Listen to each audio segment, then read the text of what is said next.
Hola a todos, bienvenidos a Paredro, el podcast de libros, autores y demás actores del mundo literario. Mi nombre es Camilo Hoyos. Les doy la bienvenida a nuestro penúltimo capítulo de temporada, ya pensando en que seguramente ustedes estarán diciendo qué libro regalo en estas Navidades y creo que se los traemos hoy porque además de tener un título muy bonito, muy sugestivo y muy sugerente, es un repaso por nuestra historia para poder comprender ciertos elementos culturales, finalmente comprenderlos, observarlos, pero sobre todo darnos cuenta que hay una cantidad de cosas de nuestra cultura colombiana que tenemos al frente, que hemos visto mucho y que sin embargo no tenemos ni idea de dónde vienen y el trabajo que supuso reconocerlas.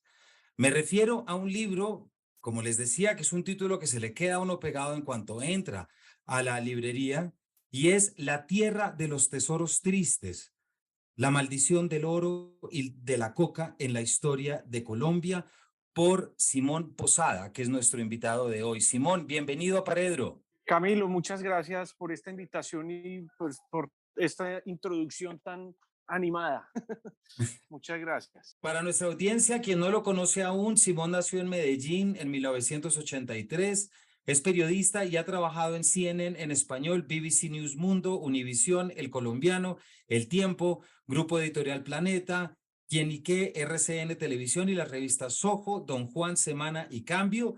Es autor de 2 libros de crónicas y sus trabajos en prensa han sido publicados en varias antologías.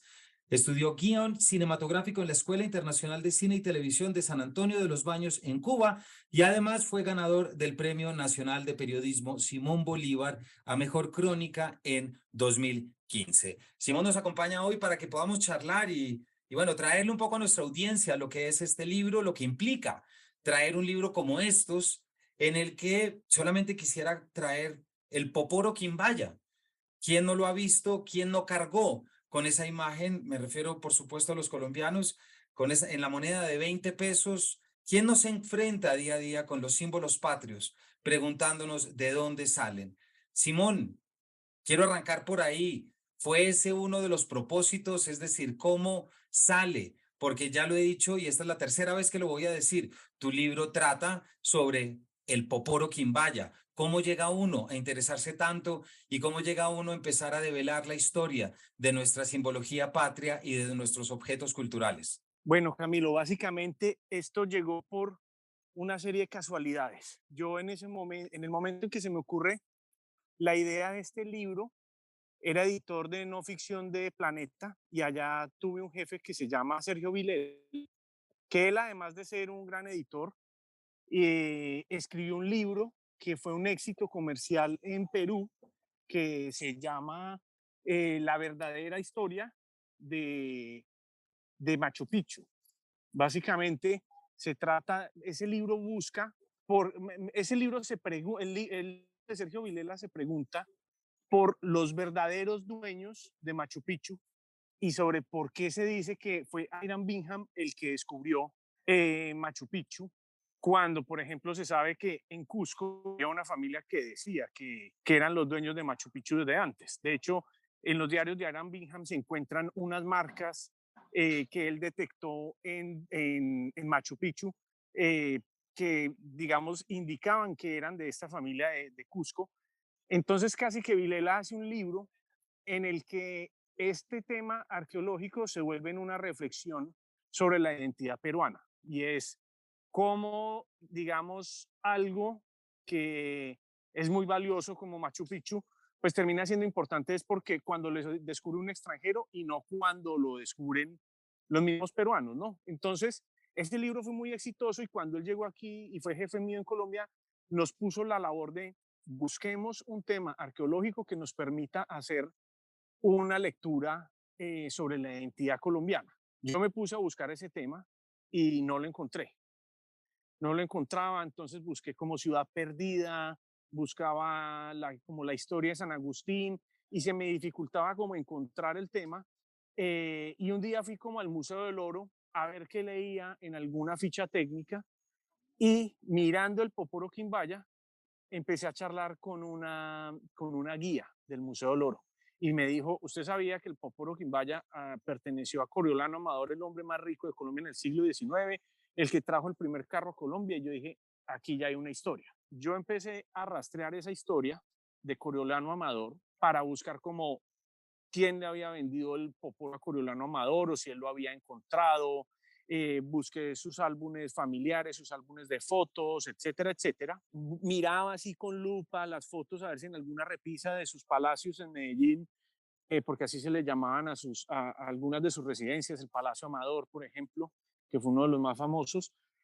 Buscaba así con lupa para ver si en alguna repisa aparecía por ahí puesto el poporo Quimbaya y nunca encontré nada. Entonces me empecé a dar cuenta que me iba a enfrentar a contar una historia que estaba llena de huecos, porque pues no se sabía nada de muchas de las piezas del Museo del Oro, no se sabe mucho, y del Poporo Quimbaya pues se sabe muy poco. Y entonces empecé a reflexionar y dije, esto más que una historia sobre Coriolano Amador va a ser es una historia sobre el saqueo, sobre por qué no sabemos de dónde venimos. Y bueno, digamos la frase de cajón de si no sabemos de dónde venimos, mucho menos vamos a saber hacia dónde vamos. Entonces empecé como a reflexionar sobre esa idea, eh, y esa, digamos, es una de las ideas como rectoras del libro, ¿no? Como que rigen como que están presentes en el hilo conductor del libro en general, pero luego me pongo yo a pensar en algo y es que el Poporo Quimbaya además era un objeto que era un objeto ritual para el consumo de la hoja de coca. Y el Poporo Quimbaya es de oro, para el consumo ritual de la hoja de coca, y de un momento a otro esos dos elementos se juntaron en mi cabeza y dije yo, aquí hay otro elemento rector del libro y es esa relación entre el oro y la coca, ¿no? Eh, Exactamente. entonces ahí, digamos, me puse a investigar quién fue el primer español que habló de la coca. Entonces ahí me enteré que fue Cristóbal Colón, el primer occidental, pues que escribe sobre la hoja de coca. Y luego entonces como los Pizarro cuando llegan a Perú y empiezan a ver el uso que hacían de la coca, entonces empieza a ser como una trazabilidad de esas apariciones de la coca en las primeras crónicas de Indias y encuentro una relación que es increíble y es que en un punto en un momento se pensó en prohibir el consumo de la hoja de coca por temas religiosos, ¿no? Pero se dieron cuenta rápidamente que si hacían eso, los indígenas no iban a tener la capacidad de trabajo para saquear las riquezas, ¿no? No iban a tener la capacidad de trabajar en las minas. Entonces, la hoja de coca se convierte en la forma en la moneda de pago para que ellos trabajen en las minas de plata, en específico en Perú, y se convierte así como una relación simbiótica entre el oro, la plata, la coca, en la que digamos, se vuelven como motores que se engranan entre sí para esclavizar y crear unos círculos viciosos de los que no se salva nadie. Y a los que todavía seguimos prácticamente, y creo que esa es de las cosas que tu libro mejor Sí, hace. Hay una frase que yo no sé cuántas veces he dicho y no sé cuántas veces me falta por decir, pero es esa inscripción que había en el número 15 de la calle Grenelle en París, en la Oficina de Investigaciones Surrealistas, había un letrero que rezaba, ustedes que no ven, piensen en los que sí ven, resaltando el valor de la mirada del artista y de la capacidad transformadora que tiene mirar y mirar de nuevo. Y eso, por supuesto, tiene que ver con el arte, pero sí que tiene que ver con lo cotidiano y con la vida diaria. Tu libro no solamente recupera estos elementos, y ahorita te voy a pedir que nos expliques qué es un poporo para el oyente que todavía no ha buscado en Google, porque estoy seguro que todos están diciendo palabra bonita, pero ¿qué es lo que es? Entonces eso te lo voy a preguntar ahora, pero para que nuestra audiencia se prepare para ver tu explicación, es la importancia de poder mirar las cosas desde una perspectiva distinta y ya como tú nos estás como adelantando, tu libro en gran medida es un repaso sobre unos elementos históricos que sin lugar a dudas nos traen nuevos criterios sobre la realidad que vivimos, sobre lo que tiene que ver la relación que tenemos con la coca, su producto, la cocaína, etcétera. Pero sobre eso vamos a ir ahorita con, tú ya te adelantaste en algo, pero voy a recuperarlo. Simón, ¿por qué no nos cuentas en primer lugar? ¿Qué es un poporo? En la página 72 de tu libro aparece 94, perdón, una descripción que es cuando finalmente aparecen los inventarios, pero para que nos vaya entendiendo la audiencia, ¿a qué nos referimos con el poporo y con el poporo quimbaya? Eso fue un reto, digamos, porque cuando yo decía, estoy escribiendo un libro sobre el Poporo Quimbaya, había muchas personas que me decían, ¿qué es eso? ¿No? A pesar de que seguramente lo habían visto en la moneda de 20 pesos. Un poporo básicamente es un recipiente en el que se puede guardar la cal o un elemento alcalino, es decir, puede ser ceniza, sobre todo de yarumo, del árbol de yarumo, o puede ser la cal, o puede ser, digamos, caracoles molidos. ¿Y eso para qué sirve? Resulta que la hoja de coca tiene aproximadamente 17 elementos. Uno de esos es pues, la cocaína, que es la que tan famosa, infamemente famosa la ha vuelto esta planta, ¿no? Pero digamos que la coca tiene muchos otros elementos, es muy rica en, por ejemplo, se cree que la coca sirvió mucho para que antes de la llegada de los lácteos a América, porque aquí no había lácteos antes de los españoles, fuera muy importante en la dieta de las madres, ¿no? Para poder lactar. Pero bueno, entonces digamos que uno de los elementos de la hoja de coca es la cocaína y cuando la hoja de coca entra en contacto con la cal, con este elemento alcalino, la cal o las cenizas, la potencia de la cocaína se exacerba, se estimula, se potencia. No se potencia al grado en que lo hacen en los laboratorios de cocaína en la selva los narcotraficantes, pero sí adquiere, digamos, mucha más potencia. Entonces, lo que hacían era mascar hoja de coca y con un palito untar la cal que estaba dentro de ese recipiente que es el poporo para irlo chupando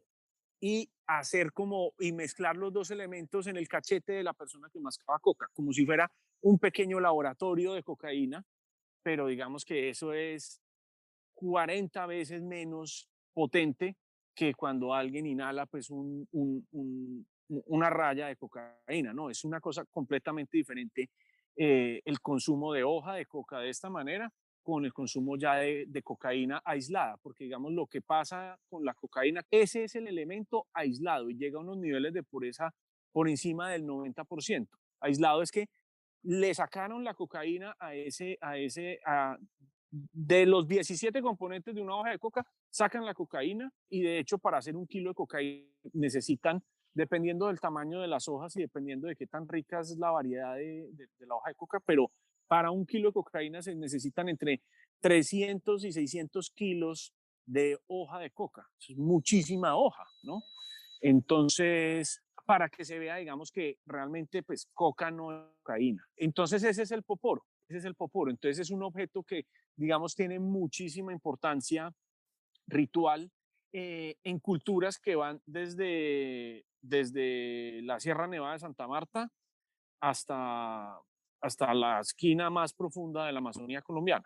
Y aquí antes de entrar a meterle el adjetivo quimbaya, quiero volver al título, Simón, de tu libro, La Tierra de los Tesoros Tristes. Esta pieza, la que nos vas a contar ahorita para que nuestra audiencia también sepa, el Poporo Quimbaya es una de las piezas o la pieza más importante del Museo del Oro. Es una de las piezas más importantes que tenemos de nuestras culturas y la Tierra de los Tesoros Tristes, ¿cierto? Es precisamente una pieza que se usó para el consumo de la coca y de la hoja de coca, ¿cierto? Que son esas condenas históricas que este país ha vivido.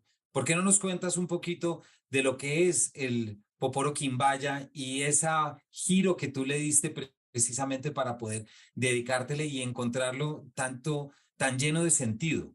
Bueno, digamos, lo Quimbaya, cuando uno habla de lo Quimbaya, digamos que habla de dos cosas, ¿no? De una región, que es claramente pues la región como de Armenia, Quindío, ¿cierto?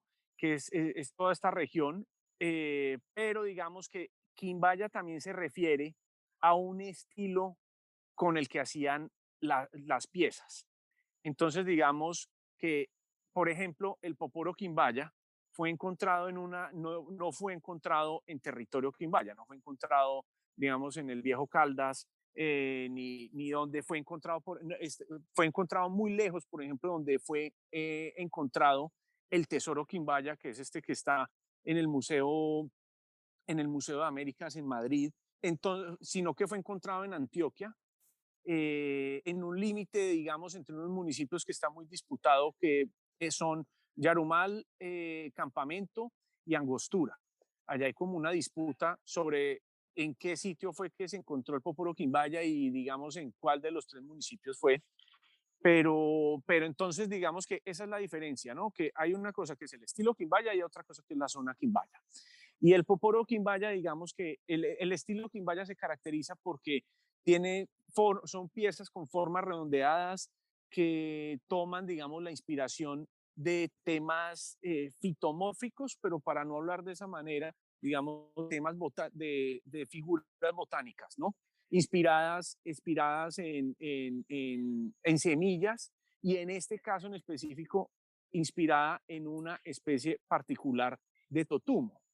Los totumos son estos frutos que dan ciertos árboles que fueron usados por los indígenas para los vaciaban por dentro, los secaban y los usaban como recipientes. Era como los vasos y los recipientes para guardar ahí la chicha o para guardar elementos o para guardar ahí la cal para el consumo ritual de la coca, ¿no? Entonces, digamos que había unos indígenas que usaban estos totumos, pero había otros que los hacían ya en oro, en una técnica muy bonita que se llama la cera perdida, que es una técnica que realmente requería una destreza técnica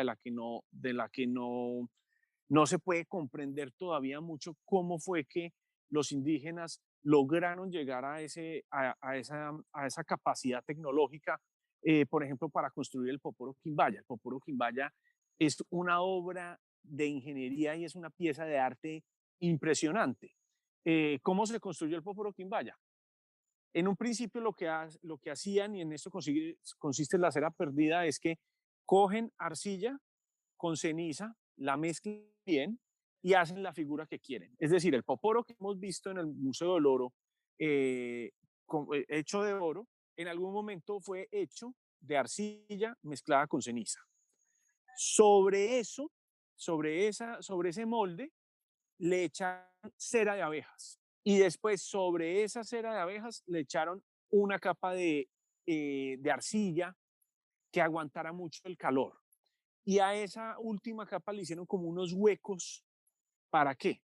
Porque el oro, lo que hicieron específicamente para hacer el popor fue que primero vaciaron la parte de abajo, entonces calentaban el oro a un punto en el que pues quedaba líquido y quedaba con la capacidad para ser vertido por uno de estos agujeros y el oro entraba, derretía la cera y la cera salía por uno de los huecos externos del molde y así se iba completando la figura. Ya cuando estaba Wow. completa, le sacaban todo el relleno y quedaba la pieza perfecta.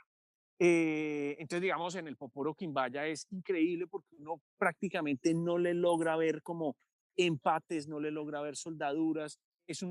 Me imagino que eso es en un acto, el Poporo Quimbaya lo dieron haber hecho en un momentico prácticamente, porque echaban el oro a una velocidad tal que no se fuera a secar, no se fueran a crear burbujas para que no se dañara. Imagínense esto, lograr esto sin un laboratorio, sin una pipeta de gas para mantener la temperatura. Todo esto era a pulmón porque soplaban, digamos, las brasas donde tenían el crisol para fundir el oro, con unas guaduas, con unas guaduas soplaban para mantener viva la llama. Entonces es una cosa increíble. Eso, digamos, lo lograron en el Poporo Quimbaya y cuando uno ve, por ejemplo, la balsa muisca, ya es otro nivel de locura, porque y ya eso es una cosa increíble. Y ahí es cuando yo empecé a decir, pues pucha, es que realmente no sabemos nada de estos objetos. Y es que la balsa muisca es este objetico chiquitito, lleno de detalle, que tiene más o menos unos 10, 12 personajes, ahorita no recuerdo bien, con un montón de detalles, hay unos incluso que tienen poporitos chiquitos. El Museo del Oro tiene unas fotos en altísima resolución y unos primeros planos que les hicieron increíbles. estos personajes que están en la balsa muisca incluso tienen como unas máscaras, o sea, tienen su cara y tienen una mascarita por delante. Y todo eso lo hicieron con la técnica de la cera perdida, es decir, echando oro de tal manera que se pudiera irrigar a una velocidad tal que no se crearan burbujas y que todo quedara fundido en un solo golpe. Es increíble, realmente cuando a uno le explican o cuando uno se pone a tratar de entender cómo hicieron estas piezas, pues no le queda más que enamorarse y entusiasmarse y volverse loco y querer escribir un libro sobre eso. Eso fue lo que me fue pasando a mí, que digamos que cada una de estas cosas que iba descubriendo pues me enamoraba y me obsesionaba aún más de estas cosas, porque además es cómo diablos esta gente llegó a tener ese conocimiento técnico, cómo llegaron a ello, ¿no? Y sobre todo porque, por ejemplo, hay registros en las crónicas de Indias de usos de plantas y de combinaciones de plantas que hacían, por ejemplo, para poderle sacar más oro a estas piezas. Cómo estas personas sabían que esta planta con esta otra planta mezclada y pasando por cierto proceso podían llegar a sacarle brillo a unas piezas de oro, ¿no?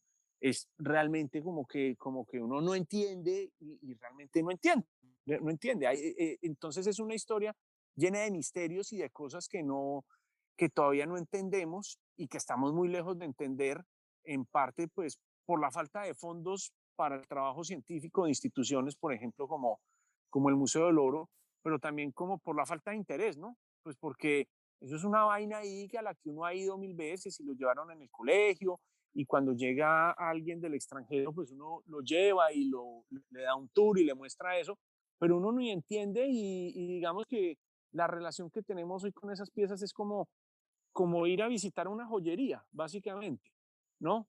Entonces, pues es muy triste eso y digamos que ese fue como uno de los objetivos del libro, como darle el valor y la dimensión real que tienen estos objetos. Así es, Simón, muchas gracias. Hay un momento, obviamente, por este tema en el que tú llegas en el libro a hacer una relación sobre la que te voy a preguntar ahora entre Coriolano Amador, quien ya te referiste, pero por supuesto, y cómo no iba a aparecer Pablo Escobar, ¿cierto? Y sobre eso te voy a preguntar ahora, pero antes y que de alguna manera es preguntar lo mismo, pero en otras palabras, ¿por qué no nos cuentas, Simón, eso?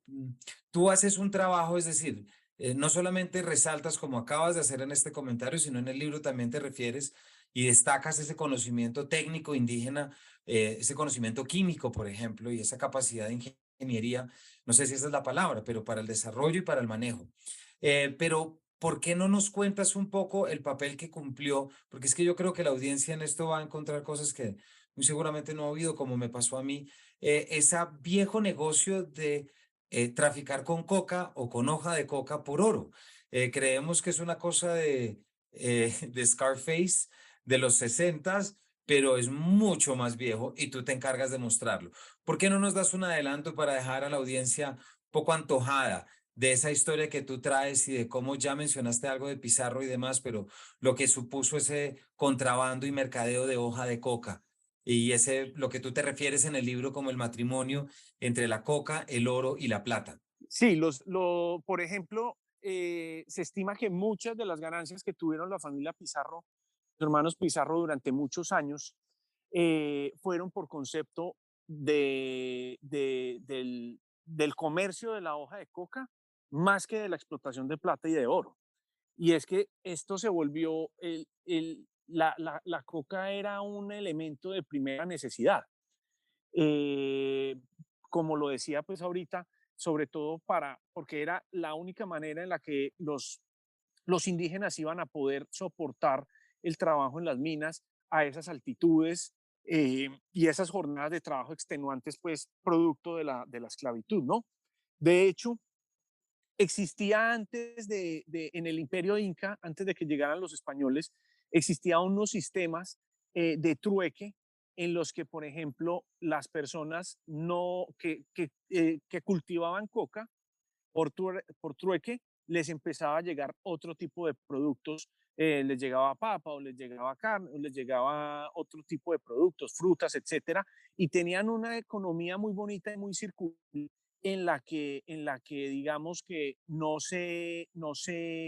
es decir, no se desbalanceaba como la economía del imperio, ¿no? Con la llegada de los españoles, pues se aumenta la necesidad del cultivo de coca y hay muchos sitios en Perú en el que sembraban otro tipo de cosas, papa o comida en general de la huerta, y les prohíben hacerlo y les dicen tienen que sembrar coca y siembran coca y eso jode absolutamente todo el equilibrio económico que los incas habían montado en el imperio durante muchas décadas, ¿no? Eso se ve incluso, y digamos que eso se ve hoy en día, por ejemplo, en los territorios en Colombia donde esto se ve en los territorios, esto se ve hoy en día incluso en los territorios en Colombia, donde conviven ambas economías ilegales, la minería ilegal y el narcotráfico. ¿Qué pasa? Por ejemplo, cuando sube el precio internacional del oro, una persona que esté, no sé, en las profundidades del departamento del Guaviare o en el Magdalena Medio, que son zonas en las que puede haber cultivos de coca y minería ilegal en un río. Entonces una persona que vive allá y dicen, uy, el oro está subiendo de precio, pues yo me voy del laboratorio de coca o dejo de recoger hoja de coca, dejo de trabajar como raspachín y me voy al río a sacar oro, pues porque voy a ganar más plata. Entonces, ¿ahí qué pasa? El precio de la coca pues empieza a subir porque ya no hay tanta mano de obra, porque se está dificultando el trabajo, ¿no? Entonces, se empiezan a ver unas dinámicas en la economía regional increíbles. Ahora, cuando baja el precio de la hoja, cuando baja el precio internacional del oro, entonces esta gente se va a trabajar en los cultivos de coca. Pasa, por ejemplo, como ocurre en muchas zonas. En este momento hay una situación, por ejemplo, en el departamento en el Cauca, que hay tanta sobreproducción de coca que el kilo de cocaína está llegando al 1.000.000 de pesos, que es una ridiculez, ¿no? Cuando normalmente el kilo de cocaína ha estado entre 4 y 5 millones de pesos, en este momento por sobreproducción está en 1.000.000 de pesos. Entonces, si hoy en día estos dos elementos conviven y transforman y afectan de esa manera las economías regionales, pues eso termina como el efecto mariposa llegando a las ciudades, ¿no? Pues porque es que es una cosa que afecta toda la economía en el país. Entonces, realmente son como elementos que el uno sin el otro no operan, no funcionan, tienen un matrimonio totalmente como sagrado y maléfico del que no nos podemos como librar. Claro, y para nuestra audiencia internacional, ese millón de pesos, Simón, al que te refieres, son $200. Es Hoy decir, en este momento son $200 son el kilo de 200, cocaína. Sí. exactamente. Entonces, es increíble y eso que nos acabas de decir, cómo el alza de un precio afecta sobre el otro, y ver cómo esto es un coletazo también de la historia y de la relación que hemos tenido con la planta y con el mineral. También pues nos saca muchos comentarios culturales.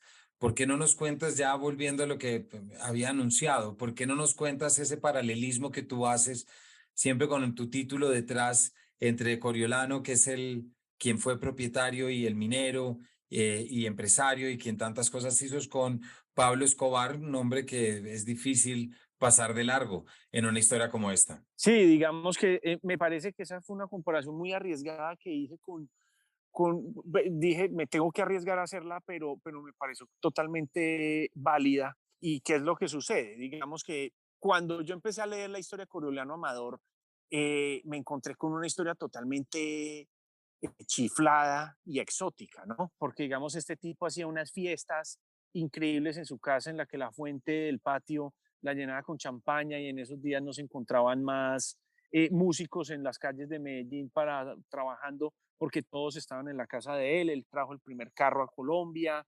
Se dice que iba a viajar en el Titanic, pero llegó un día tarde.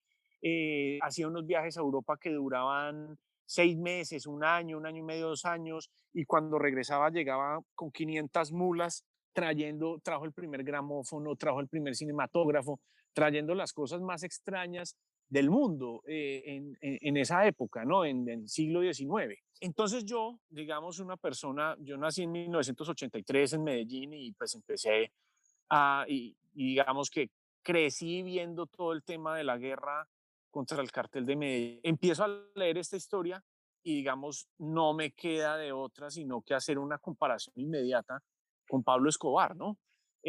Porque digamos, Pablo Escobar trajo las primeras, o sea, trajo todo lo que, lanchas que levitaban en las mejores motos, los más grandes lujos, las fiestas más increíbles, eh, los vehículos más impresionantes.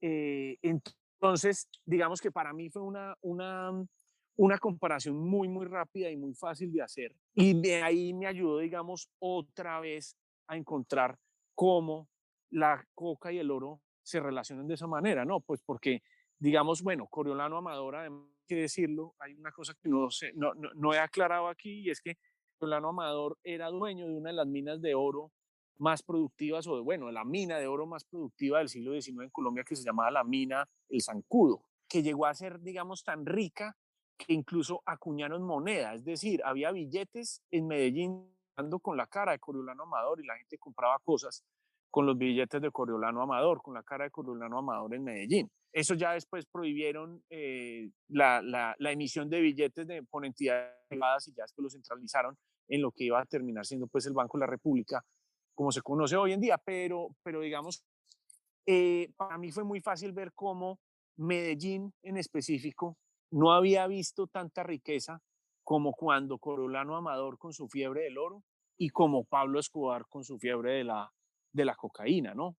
Entonces, digamos que ahí fue otro de los elementos de esta dicotomía de oro y coca que me ayudaron como a ir urdiendo y a ir como tejiendo esta historia de relaciones entre estos dos elementos. Que me parece que es una actualización que haces tremenda y creo que mientras te escuchaba pensaba como si aquí en Paredro siempre nos preocupamos y invitamos tanto a mirar de una manera distinta y poder como comprender objetos y comprender símbolos de una manera diferente, refrescándolas, pues estas equivalencias que tú haces en tu libro y sobre todo estos elementos que traes, pues nos ponen mucho a pensar, yo creo, y nos dan mucho material que la audiencia pues ya verá cuando vaya a ver el libro.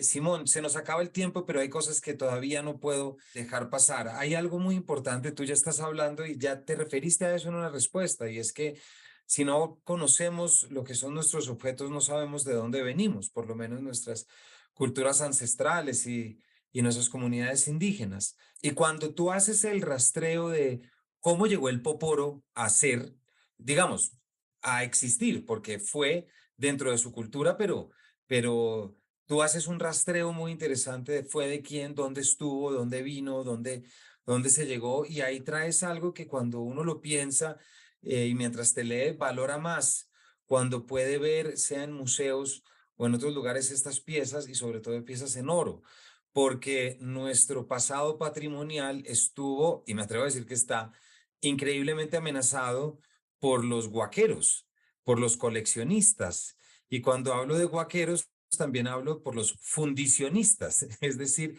aquellos que tomaban las piezas de oro extraídas de las huacas y las fundían para venderlas como lingotes.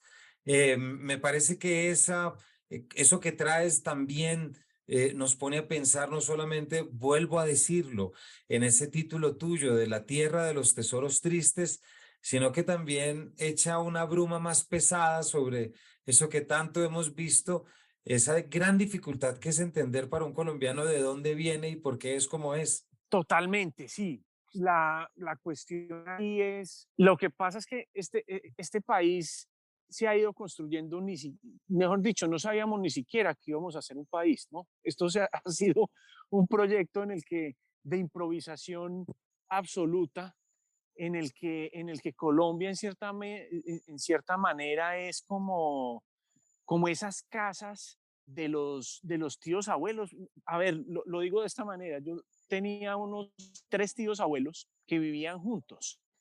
Terminaron, cuando yo los conocí, es decir, cuando yo era niño, ellos vivían juntos y esa casa era como una recopilación de las 3 casas de ellos cuando eran solteros y terminaron yéndose a vivir juntos, como un pedacito de esto, un pedacito de esto, como una mezcla, como un sincretismo de estilos. Y yo siento que Colombia en cierta manera es como esas casas de familias en las que vienen de diferentes lugares y de diferentes orígenes económicos y llegan y se juntan y termina todo esto en un sancocho impresionante. Y yo siento que Colombia es un poco eso, como que eso es lo que ha pasado, digamos, con el patrimonio, porque ¿qué pasa? Estas piezas empiezan a aparecer, por ejemplo, cuando empiezan a colonizar el viejo Caldas, cuando empiezan a llegar al Quindío, estas migraciones de antioqueños allá, y empiezan,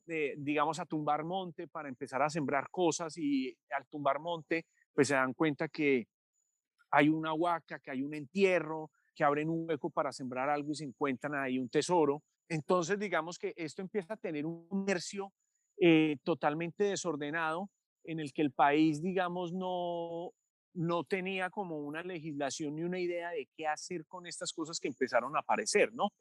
Y por eso pasa una cosa que es muy curiosa, y es que, digamos que llega un momento en el que se prohíbe que se comercie el oro sin un control estatal o sin un control pues centralizado en una entidad, y se le da el monopolio de la comercialización del oro al Banco de la República. Entonces empiezan a llegar estas piezas a las oficinas del Banco de la República en todo el país, y pues ahí se empieza a construir, digamos, las reservas de oro de la nación, y hay unas piezas que llegan y se funden y son reservas de oro de la nación. O sea, mucho del oro de la reserva de la nación se construyó con piezas de estas que se fundieron. Una metáfora muy fuerte. Sí, y muchos de estos empleados, algunos, digamos, con un poquito más de sentido artístico, de alguna sensibilidad, empezaron a decir, uy, esto está muy bonito como para fundirlo, ¿no? Que además es un criterio, digamos que respetable, pero digamos, esas piezas no solo deberían conservarse por lo bonitas, ¿no? Porque, digamos, tienen otro tipo de significados o de usos o de importancias o de cosas que pueden revelar además de su aspecto estético, ¿no?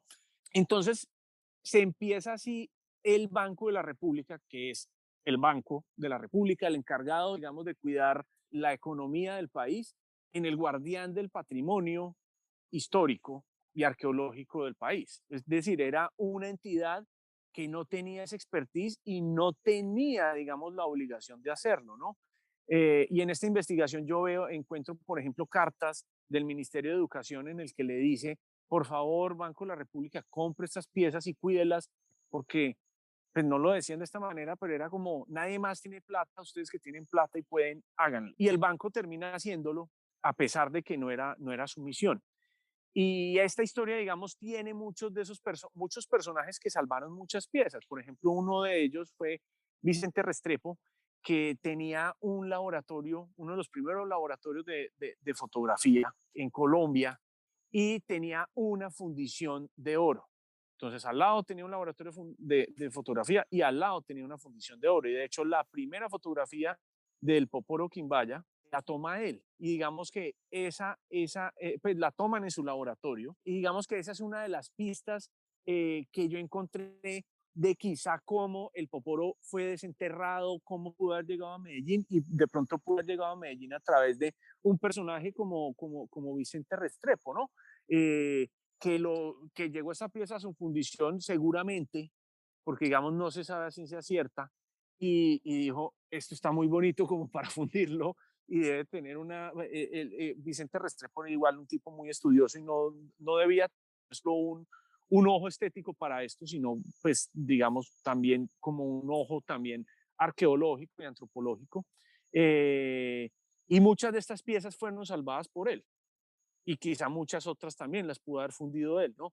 Pero entonces, digamos que es una historia llena de milagros y de pequeños héroes anónimos que hicieron posible que hoy en día podamos visitar este lugar, el Museo del Oro, y ver estas piezas, ¿no?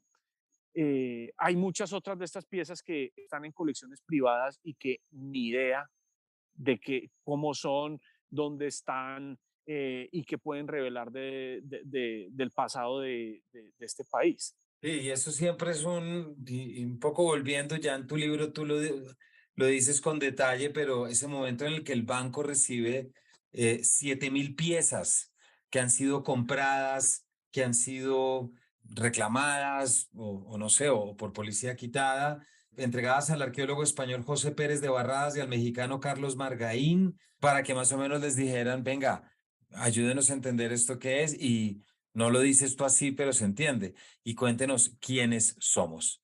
Para nuestra audiencia se nos acaba el tiempo, pero hemos estado hablando con Simón Posada sobre su libro La Tierra de los Tesoros Tristes, la maldición del oro y la coca en la historia de Colombia, como un ejercicio para poder, cierto Simón, rescatar estos elementos simbólicos, esos símbolos de nuestra cultura con los que vivimos día a día, pero que no nos detenemos a observar y a entender y sobre todo a acercarnos a la forma como han significado en nuestra cultura y aquello que nos han dejado.